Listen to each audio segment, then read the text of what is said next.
What I'm hoping to do today is to share with you some of the things, some of the insights, some of the things that I've learned over the last 7 years in my master's program at San Jose State.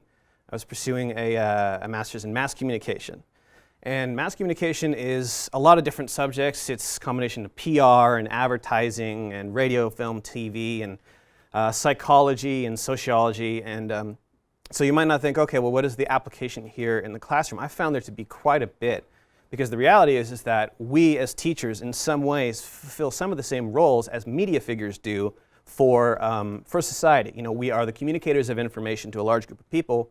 We are mass communicators. So some of the principles that make mass communication effective, I found to be really effective or really important when we can apply them to the classroom. The question that we want to be asking ourselves is, are my students engaged in learning? We've been talking about the concept of engagement quite a bit over the last year, and how to engage them. But first we have to ask, are they actually being engaged? Do I have a problem? Am I doing it effectively? And how do I know? Well, it seems to me like if we look at our classrooms and we notice that everyone's playing Hearthstone or they're playing some kind of game and they're watching Netflix, it's pretty easy for students to be engaged by media. They can be engaged by social media, by games, or they're looking at sports scores or listening to music. They're definitely engaged in conversations with their peers. It's much more difficult to get them engaged in what we care about, which is our lectures, the classwork, the reading, the discussion, and the conversation with the instructor. For some reason we're having difficulty, or we tend to have difficulty, in having the same level of engagement with the students as these other elements. And so it seems as though the media, as represented by all these 5 things, do a better job at engaging our students than we do. So the question that we might ask ourselves is, well, is it simply that our content is less interesting? It's kind of an easy conclusion to come to. Well, who cares about biology, right, if they're looking at the newest scores for sports? That's exciting. We get obsessed with the concept that our content is the issue. And so we try to jazz up our content and make it more interesting and more relatable to them. But there's actually a lot of mass media theories or mass communication theories that might contradict that, or at the very least give us some more nuanced insight into what's actually going on with this engagement gap. So I don't want to bore you too much, but there are some foundational theories that it's important to understand when it comes to mass media. So in the classroom, we often act as the distributors of knowledge for our students, just like the media does. And the extent to which we fail or succeed in that task can often be explained according to mass comm theory, as well as the fact that we often feel like competitors with mass media for our students' attention. So it's important to understand some basic principles of mass media, not only so that we can utilize them, but also that we can understand, as it were, the enemy. So the foundational mass media theory, it started post-World War II, is something called the hypodermic needle theory. In fact, all mass comm theory, as like a field of study, started post-World War II because the whole Western world was baffled how sort of an open-minded, educated, liberal-minded nation like Germany could turn so bad so quickly, right? How was it that so many good people either stayed quiet or actually engaged in a lot of atrocities? And so there was a lot of theories that went around. There's some famous experiments with shocking people and trying to figure out whether Germans are just ethnically more predisposed towards following authoritarian instructions. And of course, all that nonsense was proved false. What turns out is it's not about being German and not German. There are some principles which compel people to do different things. And one of the theories at first was this thing called the hypodermic needle theory. This was attempted to explain why Nazi propaganda was so incredibly effective. And this is the theory, that audiences can be injected with ideas by the media and are helpless to resist that influence. Essentially, it's this: whatever we see on TV, whatever we hear on the radio, whatever we read, propaganda posters, it gets injected like a hypodermic needle would. The message gets under our skin, and we can essentially become brainwashed. And so this was one of the explanations. They were exposed to so much propaganda, they were helpless to resist that propaganda, they were brainwashed, and that's just the way that it is. If we assume the hypodermic needle theory to be true, and in the classroom, there are 2 things that we can also assume. First of all, we must limit the type of media that our students come in contact with, because if they see the media, they'll get infected by it. All of the negative ideas in the media will simply be absorbed into their little minds, and that we are in direct competition with the media for their minds. And the second assumption that we make based upon the hypodermic needle theory is that if our content is good enough, if what we're injecting them with is good, then we should see good results. Here's the problem. It's not true. The hypodermic needle theory was disproved. It was proved false in the 1960s because there's this guy named Harold Lazarsfeld really, really important in the mass comm research field.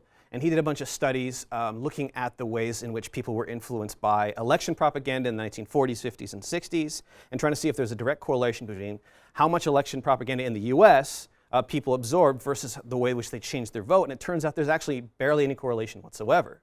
Instead, what he found, what was more important than our exposure to media in terms of social influence, is interpersonal relationships. What changed people's minds when it came to elections had very little to do with how much media or what type of media they consumed, but who they talked to in the room.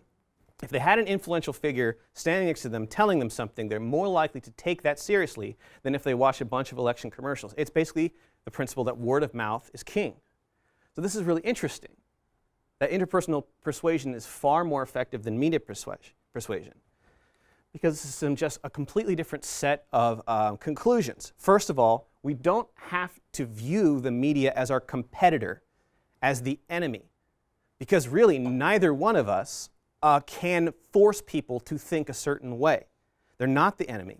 On the other hand, the good news is that media cannot brainwash our students. On the other hand, the bad news is that we cannot brainwash our students, meaning that just because we have good content doesn't mean that they will learn. Just because we're telling them good things doesn't mean that they're going to absorb it unless this other element is present, and that's the element of interpersonal communication. We have to understand that engagement, social influence, our ability to change our students' minds, hearts, and lives comes from relationship, not from content. It's context instead of content. So looking at it through this new perspective, having learned this idea, I've started in my own mind and in my own profession to just redefine the concept of engagement. I think that we tend to think that engagement means, oh, they're engaging with the material. That's how we know. But that's actually an old way of thinking. That's not correct. To me, this is how I judge engagement with my students. First of all, I judge it if they are engaged if there is a trust relationship between myself and the student and between the students and the students. That in the classroom, there is an element of trust. Secondly, once there's trust, then they can start developing passion, because displaying passion often requires trust, right? You're not going to dance in front of somebody unless you trust that they're going to take you seriously in a loving environment. Thirdly, once they have passion, then they can use that passion and channel it to focus on accomplishing a goal. And fourth, and maybe least important, is the acquisition of knowledge. Because true acquisition of knowledge almost always derives from the student themselves, right? They are acquiring knowledge for themselves. That's the only type of knowledge which really sticks. But that's not going to happen unless they have focus. That's not going to happen unless they have passion. It's not going to happen unless they have trust. So I put trust on the list and acquisition last, because to me, I believe we have this inverted understanding of what engagement truly is. And if you're looking out at your students and they seem like they're looking down at their screens, they're not paying attention, that does not necessarily mean they're not engaged. It really doesn't. Just because they're not able to acquire the content directly doesn't mean that they're not on the path to engagement themselves. It starts with trust. So to replace the hypodermic needle theory, this old idea that knowledge or social influence can be accomplished simply through content, we just hit them over the head with it until it sticks, Lazarsfeld came up with this alternate theory called the two-step flow theory. And the basic principle of this is that opinion leaders receive the information from mass media and pass their interpretations of that mass media to others. And then that's when it actually sticks, right? So mass media goes to opinion leaders, and opinion leaders communicate to their social groups. So this is the two-step flow model, and then eventually it evolved into something called the multi-step flow model. And it's essentially the same principle, but instead of seeing it sort of like a top-down thing, it does acknowledge that while the mass media or information is transmitted to opinion leaders, and opinion leaders transmit it to their social groups can also transmit back up to the media. Media can go directly to the social group. It's actually not monodirectional, right? And in this day and age in particular, oh my goodness, media is not this monolithic thing which sends information our way. With Twitter and with social media, our ability to comment on things, our ability to organize and to communicate, we influence the media as much as the media influences us. So this is important to recognize as well in the classroom. We often think of ourselves, maybe with old school, as we are the arbiters of knowledge. We stand at the podium and we tell you the thing. But this is the reality of today, is that information and persuasion gets passed around in an almost random way. There is really no boundaries or directionality for how people are influenced, but one thing definitely is true. Opinion leaders have an outsized influence on how people behave and how they think, and it all comes down to interpersonal communication. So we have to define, okay, who are the opinion leaders in our students' lives? Who are these people that are acting as sort of the filter or the stronger influence, those who have more gravitational pull on our students' hearts and minds? Well, is it fellow students? Is it media figures? Is it teachers? Well, in many ways, it's all of the above in different ways. But it's important to know with the multi-step flow model that it was noted that those opinion leaders tend to have more influence on those that they are most similar to. When you share qualities with someone, whether it's demographics or whether it's life experience, as an opinion leader, you tend to be more effective. So this is kind of interesting because it's easy to see how fellow students have strong influence on their fellow students. That's peer pressure because they have so much in common. And it's easy to see why maybe as teachers we have less in common with our students, and so it's harder. The one which really confuses me at first is why are students so strongly influenced by media figures? Why are they so strongly influenced by Kim Kardashian, for example, or Kanye West, or people that they see on YouTube? Why? Because when you think about it, if commonality is the key to influence, it makes sense why they'd be influenced by their peers and not by us, but there's so little in common between celebrities and our students' lives. Their experience is completely disparate, and yet for some reason our students are able to view them as having more commonality than us, which is why they're turning to them for social influence, for understanding, for interpretation of what's going on in the world. Why? Why is it that they think that the media has more in common than we do? Well, for that we have to turn to, another mass media theory called framing and priming. This one was theorized by Erving Goffman in 1974, and basically what he says is that the media tends to frame certain issues in predictable ways. To frame means to arrange, to present. It's not about the content itself, it's about the way it's presented in a certain way. For example, with books, we understand that it's a book. This object you're holding in your hand is a book because it has the shape of the book, and it has the paper, and it has the words. We expect that what is in the book represents the book because of the way it's presented. In the same way, when we look at media, we look at a story on the news or an article or a video, we may not realize it, but it is being presented to us within a frame, a certain predictable way that the content is communicated. And because it is predictable, and we over and over again see the same predictable framing of our content, we actually are becoming primed. We are being taught or trained to expect that that content will continue to be presented in the same way. That's what priming means. Framing means that there are certain normal ways in which things are presented, and priming means we learn from it, we get used to it, and we come to expect it. Because of this, we are often primed to believe certain things about the world which may or may not be true. So take a look at this, right? The way something is presented is really interesting. The Wall Street Journal published this in the beginning of the day, in which it says Trump softens his tone towards Mexico. And this one was published later in the day, in which it became apparent that Trump did not soften his tone towards Mexico. In fact, he talks tough. It's the same exact content, but it's framed in a totally different way. Why? Well, in this case, the way that it's framed is not a result really of content so much as it is just time of day. There are production concerns which change the way that things are framed. And honestly, for most of the frames that we see, the reason why we have a book in the particular form that we have it is because it's tradition, but it's also the most efficient way of transmitting knowledge. When it comes to a news story, average news story has to be 1.5 to 3 minutes. It has to have a beginning, a middle, and end. It has certain generic conventions. So these are some things that we can take a look at. On the left-hand side, oftentimes the way that our students, actually not just our students, all of us, absorb information, the form that it takes, the frame that it takes, is not really suggestive of reality. Instead, it's suggestive of time constraints, of editorial constraints, of genre, of a lot of other contextual things which we just expect even though they may not be true. And here's the problem. If every news story that we hear has a beginning, a middle, and an end, it's tied off with a bow, and it only lasts 3 minutes, we start to come to believe that the world outside of our own experience is very simple, is very narrative, is very clear, and could be understood quickly and simply. Not because the world is actually quick or simple or easy to understand or narrative. Instead, it's because the production concerns of the frame make it appear that way. It's a very common thing for us because we cannot experience everything in life all the time. We've never been to the moon, and we can't live everyone's lives. So the only way that we experience other people's worlds, their experiences, the reality of the world, is through media. But because media is necessarily editable, because it's cleansable, because it is subject to all of these framing concerns, we start to misunderstand the nature of reality itself. As it should be simple, it should be quick, it should be easy to understand. So, here's some classroom insights for you. This is some insights that I've come to. Media frames most often portray events as simple and predictable, usually shaped by generic, financial, or production constraints. It's predictable. You know what's going to happen next. This has primed our students, and us by the way, to assume that knowledge or reality in general not only is, but also should be as simple and predictable as the media frame. And if it's not simple and it's not predictable, then how do they react? This is wrong. That's their feeling. It must be wrong. So this is a deductive syllogism that I've come to help sort of like lead you how these things have affected our students.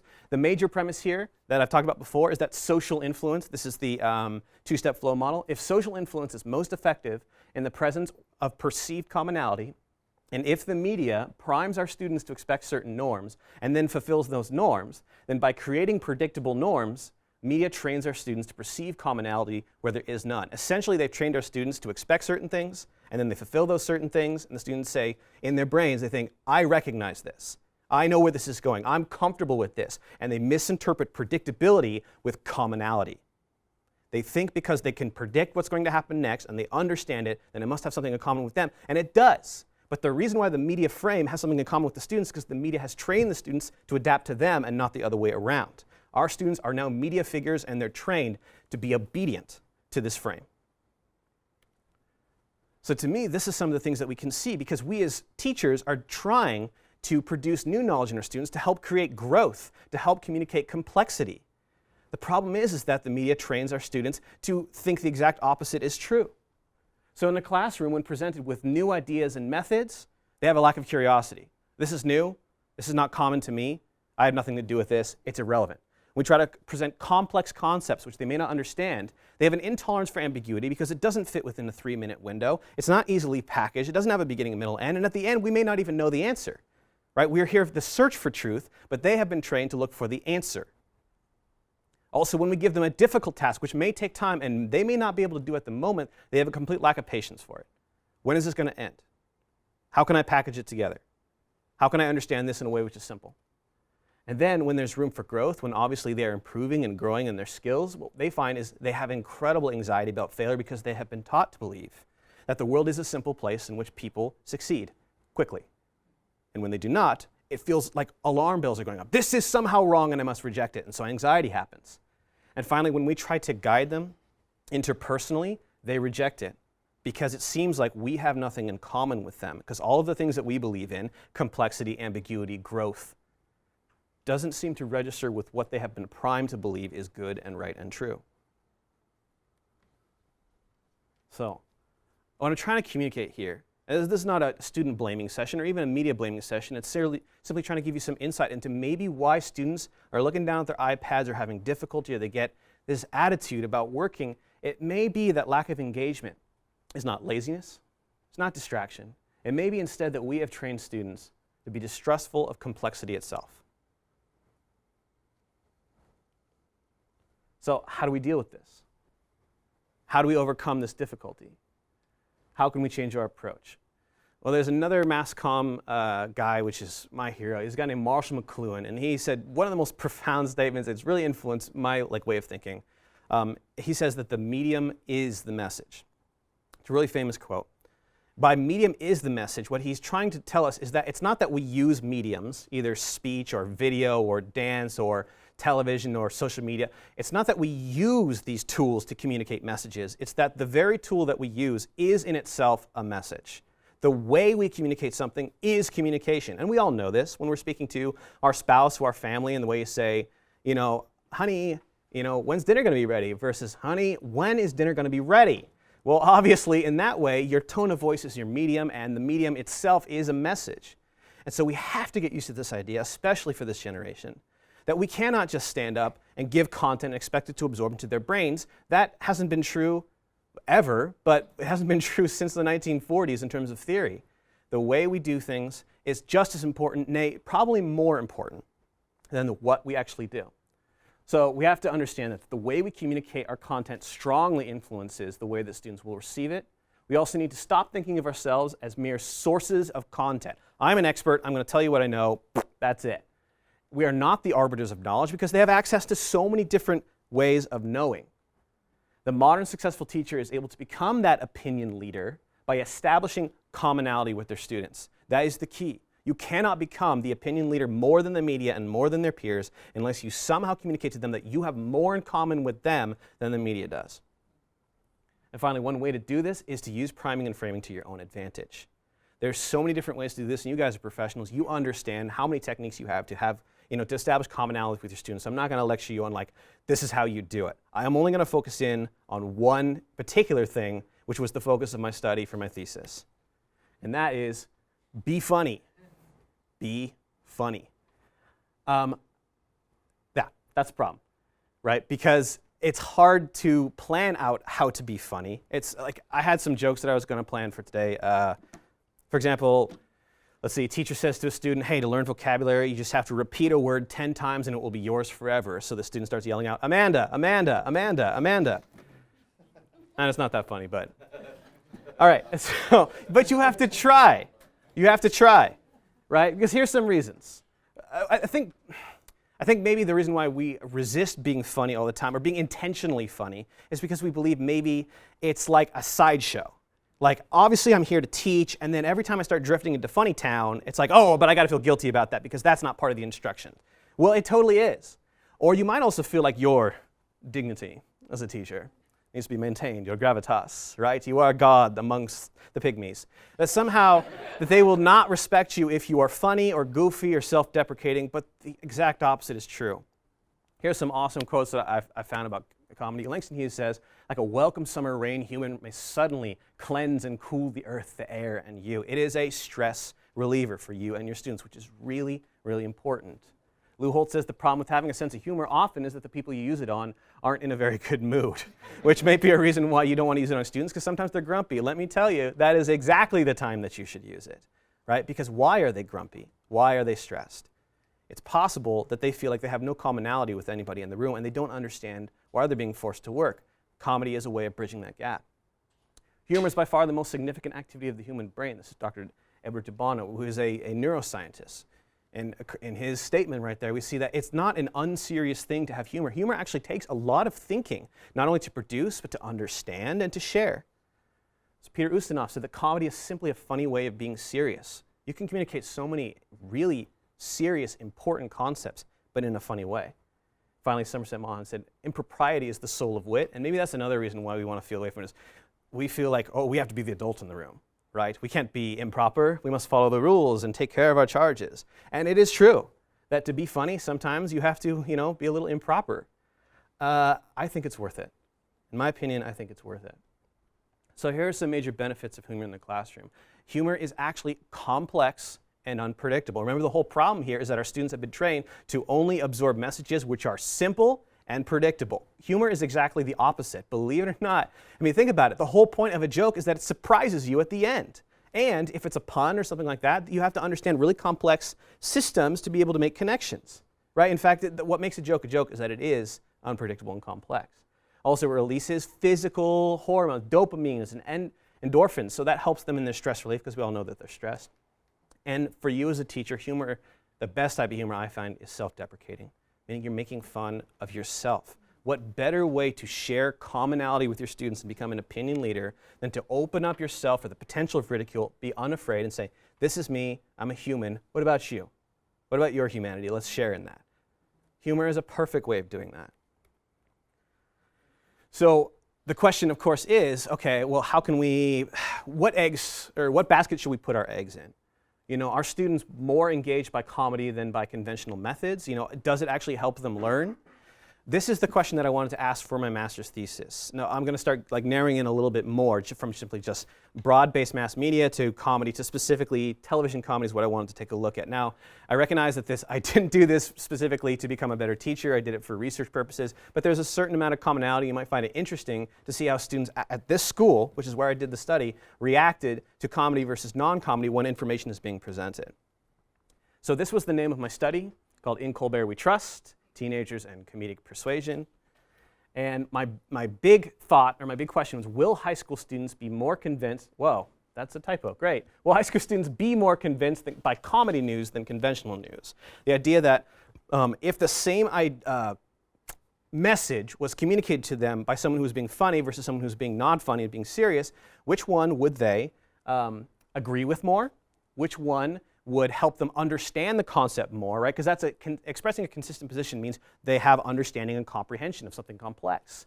Do they feel more confident in their understanding of it? Do they have more passion? And finally, do they see the guest and host as being knowledgeable, trustworthy, and likable? So what's their reaction to the figure itself? And my theory, of course, was that comedy was going to solve all these problems and it's going to make everybody better. Well, what's really interesting is that science doesn't always work that way. What I did, it was an experimental design. I had about 150 students from this school watch a segment from the Colbert Report about a topic called net neutrality, in which he was making fun of it. And then I also had them watch an equivalent video by Olin and Chris Hayes doing the exact same thing and trying to ask them, these questions about both ones.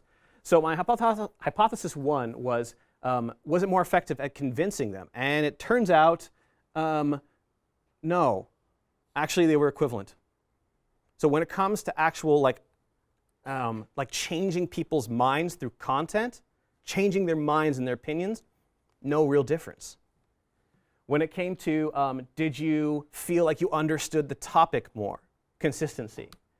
Now, after watching either video, their consistency got better because they understood the topic more, but actually there wasn't that much difference between the two of them. 3, did they feel more confident? Everyone felt more confident in understanding the concept, but there wasn't any major difference between the two. So I'm feeling great. I'm going to write this thesis. The research is going downhill. This sucks. Is there anything that I can pull out of it? Well, my 4th hypothesis showed me some interesting stuff. Did the students who watched Colbert perceive the host and guest as being more knowledgeable, trustworthy, and likable than conventional news? This is applicable to us because really it's not so much a question about the content, it's a question about the person who's communicating the concept. And how did they react to each type of person, the very serious, very authoritative person, or the person who's joking around? Here's what we found. They perceived the person who was presenting conventional news as being more knowledgeable. They thought, wow, that is a smart person. What a smart person. And they looked at the joker and said, maybe not as smart. They also took a look at the conventional news and said, that person is trustworthy. I believe that they know what they're saying. But they look at the comedy news and said, I like that person much, much better. They don't like you when you're serious. Even if they respect you as a person, that doesn't mean that they have any connection to you whatsoever. And what I wonder is if I were to run this again today, how much of it would stick? Just because you think someone is smart doesn't necessarily mean that you learn from them. Also, and this is the kicker, with comedy news, they all said, I am way more likely to watch this again. I'm way more likely to pursue more videos of this nature. I'm way more likely to engage in self-learning about this topic if I was able to watch it through the lens of comedy. So this is interesting to me. Obviously, the results are mixed, but we're trying to apply to how can we become opinion leaders? How can we establish relationships and commonality? What it seems to indicate is they might respect you for being smart and dull, right? They might even trust you, I guess. But they are never going to seek out your content on their own unless you have a relationship, unless you're likable, and unless you inspire them to learn and pursue and engage on their own. The other thing that was interesting too is that they saw guests of the shows, which are brand new faces they'd never seen before. They said, these people are very knowledgeable. These are expert guests. I respect them. But they saw each host, the face who is familiar to them, as being more likable. Again, it's this relationship piece. It's this relationship piece across the board. So the hypothesis, the kind of conclusions I came to is it's possible that they saw the more knowledgeable people as being like the teachers that they encounter on an everyday basis. I respect you, but I don't like you. It's also true that when it comes to saying, someone who is being satiric is not as knowledgeable as someone who is, that's a misunderstanding of the concept of satire in general. Of course, satire is more complex, but this kind of just shows us as well how little our students are primed to understand complex humor like satire. Complexity is just not natural for them. And also, they have internalized the idea that media is entertainment instead of education. So I am advocating that we use a more humorous approach, but I gotta be honest, we might have to overcome some misconceptions that humor is not serious. All right, across the board, comedy news helped them feel less confused, but also made them less consistent. They were engaged, but they did not take it seriously. and they didn't think of satire as being intelligent and truthful. So what am I telling you here? I still think that humor is great. I really do, but we have to overcome some misconceptions. So the significance that we had for this, of course, is it represents again and again how things are framed. How things are framed can absolutely impact the way that our students see the content. Also helps us understand how we as teachers can use technology in the classroom, if we can't get through them with our own voice, maybe we throw a video or a funny video up on the screen and let the video talk to them. Maybe they need to hear it from multiple different voices. We can utilize framing, priming, and comedy in our classroom in multiple different ways. If you're having trouble being funny and connecting with students, it's possible funny videos may do the trick. Let's meet them halfway. If they feel more commonality with media, then find someone in the media who's saying the same thing that you are, put it up on the screen and say, see, I told you so. It will lead them down the path back to you. So at the end of the day, what does it mean for us? You know what? This is a tough topic because we want to get away from the concept of like blaming students, and we don't want to say that media is completely bad. But on the other hand, we could also see that media has a negative impact on our children and upon ourselves. But we have to relate to them, and they relate to the media. So basically, it's like one of these things where you want to be friends with someone, but their best friend is someone that you can't stand. How do you deal with this concept? Well, we are the adults in the room, right? We are. I think it's totally possible to understand both the dangers and opportunities of media and still utilize it for our own purposes, because at the end of the day, media is not evil. Media is not bad. Neither is humor. It simply is bad when it's being used as a tool to manipulate and to simplify and to corrupt kids' minds, and it can be an incredible ally when we use it. So how can you use this in your own classroom? Some of the jokes that I told you today, which were really, really bad, I just looked up on the internet real quick and then I just told them. Each one of you has your own like topic-specific jokes. One of my favorite jokes in the world is a French joke. Would you like to hear it? Okay. So it's the cat Olympics, right? They have the kitties and they're in the relay, right, in the pool. And so you have the American team and you have the French team. On the American team, you have 1, 2, 3 cats. They're about ready to go into the pool. And the French team has 1, 2, 3 cats. They're getting ready to go in the pool. Starter gun goes off. Bang! Dive right into the pool. Fast forward about 3 minutes later. Who wins the match? The Americans do. You know why? No? Because while 1, 2, 3 cats swam, 1, 2, 3 cats sank. Thanks, I'll be here all day, folks. That's a really dumb joke and it makes you groan, but it is French specific. If you're teaching French, that's a great joke to use. So, and the thing which is awesome about humor in general is it doesn't matter whether your joke is awesome or it bombs and they groan. At some level, commonality is established because first of all, we had to examine the complexity of that joke. We had to think abstractly. We all came to the same conclusion, and bad or good, we shared the experience together. That's what we can do for our students, so that's what I want to advocate.